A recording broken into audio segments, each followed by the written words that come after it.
सैयद मुंतजिर मेहदी ने जिला अस्पताल का दौरा कर मरीजों को मिलने वाली सुविधाओं का जायजा लिया। उन्होंने लगभग सभी वार्डों का निरीक्षण किया और मरीजों से बातचीत कर उनकी समस्याएं सुनी। विधायक ने अस्पताल प्रशासन की सराहना की और कहा कि कम जगह में इतनी अच्छी सेवा देना प्रशंसनीय है। उन्होंने ये भी बताया कि आने वाले साल में बडगाम के लोगों को आधुनिक चिकित्सा सुविधाएं उपलब्ध कराने का प्रयास किया जाएगा।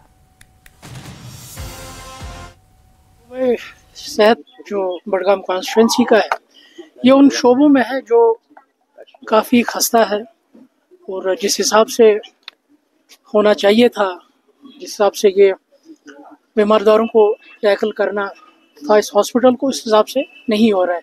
मुझे नहीं पता है कि जो मेरे से पहले यहाँ इस कॉन्स्टिट्यूंसी को रिप्रेजेंट करते थे, जैसा डिस्ट्रिक्ट हॉस्पिटल हर ज़िले में है उस तरीके का ये नहीं है। मगर मैं खराज तहसीन पेश करना चाहूँगा यहाँ का जो स्टाफ है, यहाँ का जो एडमिनिस्ट्रेटिव स्टाफ है, जिसमें मेडिकल सुपरिटेंडेंट आते हैं, जो बाकी डॉक्टर्स है, लिमिटेड रिसोर्सेज में जहाँ आपको क्रिएशन की ज़रूरत है, अगर आपको अल्ट्रासाउंड कराने के बंदे की ज़रूरत है, वो आपके पास क्रिएशन ही नहीं है, या दीगर डॉक्टर्स जो यहाँ पर स्पेशलाइजेशन है वो यहाँ पर वो पोस्ट यहाँ पर क्रिएट ही नहीं किए गए। मगर जिस तरीके से मेडिकल सुपरिटेंडेंट साहब और उनके जो साथी है तरीके से एक कोशिश कर रहे हैं कि बेहतर इलाज मुआवजा लोगों को पहुंचे, उनको किसी भी तरीके की कोई इनकन्वीनियंस नहीं मिल पाएगी।